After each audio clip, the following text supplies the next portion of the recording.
il faut faire le classique. Qui le fait mieux? Qui le fait mieux? Qui le fait mieux? Qui le fait mieux? Yeah. Alors, aujourd'hui, c'est moi qui ai une idée pour le qui le fait mieux, thématique du pay-per-view Survivor Series. Le pay-per-view Survivor Series est probablement le pay-per-view qui a le plus évolué à travers les années depuis son inception en 87 en termes de qui est le concept général autour du pay-per-view. Donc, ça m'a inspiré ce qui le fait mieux. Qui le fait mieux être le concept du pay-per-view Survivor Series. Donc, on a le classique match Survivor Series élimination. Par la suite, on a eu une espèce de feud entre Raw et SmackDown qui étaient autant des matchs à élimination que des matchs champions contre champions. Et maintenant, le concept, c'est les War Games, autant féminins que masculins, qui sont présentés. Là, deux gangs qui ne s'aiment pas et qui se tapent la gueule dans deux cages avec plein d'armes bien souvent. Et c'est ça. Donc, qui le fait mieux entre ces trois concepts de Survivor Series? Max, dis-nous. Écoute, moi je vais être puriste un petit peu dans ma manière de voir les choses parce que je trouve le Survivor Elimination match est quand même efficace pour raconter des histoires, pour voir les dynamiques et c'est toujours le fun aussi de voir qui va survivre au match. Là, du côté des gagnants, est-ce qu'il y aura seulement un survivant, deux survivants? On a eu différents modèles. Peut-être qu'on était tanné de la formule et qu'on a tenté d'amener d'autres types de matchs dans ce sens-là. Ramener les Wargames de la WCW, c'est une manière de le faire. J'avoue que, est-ce que d'alterner peut-être un petit peu plus, là, on est très dans le Wargame dans les dernières années, mais si éventuellement on voudrait alterner, par exemple, on aurait pu, je pense que le Wargame se prête bien à l'histoire du Bloodline, mais peut-être qu'on aurait pu faire un Survivor Elimination match du côté des madames. Donc, au lieu d'en avoir deux dans le même pay-per-view, peut-être d'alterner dans le même pour avoir un peu plus de variété.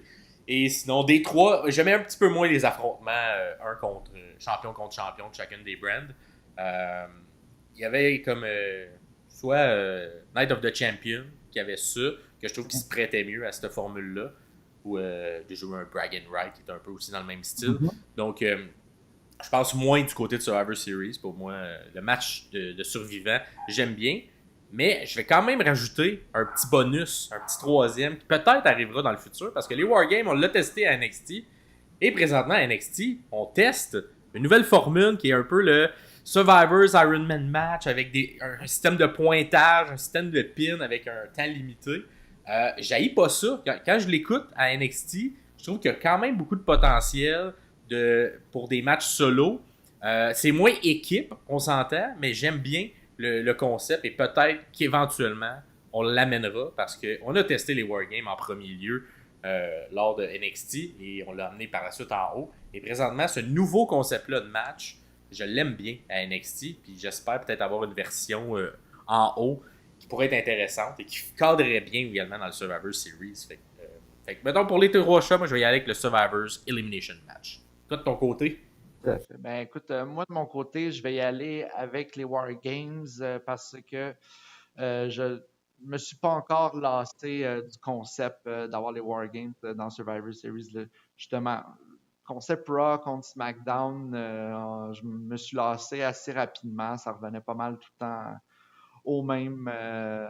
Tu sais, c'était pas. Moins d'impact long terme Exactement. qu'un truc comme les histoires. C'était juste ça. Ils Une essaient- fois que le show finissait, ça finissait, cette histoire. Il nous faisait croire que c'est la seule fois de l'année que Raw et SmackDown, ça y est, vont head-to-head. Puis là, t'as des angles d'invasion. Puis là, mais c'est juste pendant une bulle de 4-5 semaines que ça arrive. C'est ça, oups, on oublie tout.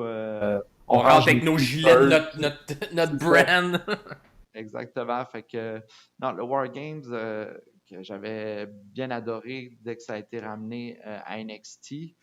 Je trouve que sur le main roster, ils font très bien le travail. Ils réussissent à nous builder des guerres de gang qui se peuvent.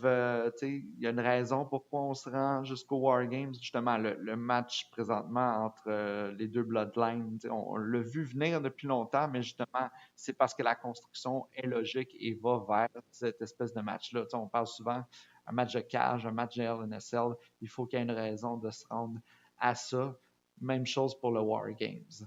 Donc, j'ai hâte de voir. Puis même du côté du match féminin, on va voir, là, il y a beaucoup d'histoires qui se construisent parmi tout ça. Fait que non, je trouve ça bien qu'on puisse réussir à beaucoup builder des histoires autour du War Games.